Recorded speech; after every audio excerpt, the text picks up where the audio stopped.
ज्या सी आणि डी ला सील नाहीये, ए आणि बी ला सील आहे आणि सी आणि डी चा पेपर पूर्ण झेरॉक्स पेपर आहे. काही काहीला सील नाहीये.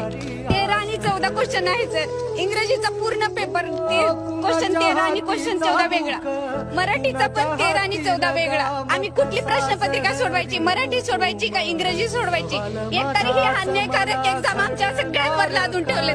घर सांभाळायचं, समाज बघायचा का गव्हर्नमेंटला टॅकल करायचं, पुन्हा कुणाला टॅकल करायचं सर? आम्ही इव्हन एवढे विद्यार्थी इतक्या दुरून दुरून येत आहेत. आज संप आहे, कोण कसं जाणार हे ना आहे का काहीतरी?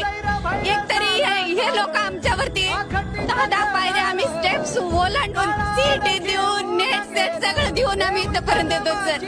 चालणी परीक्षा मुलाखती देऊन आम्ही इथपर्यंत येतो. आमचा काय गुन्हा आहे?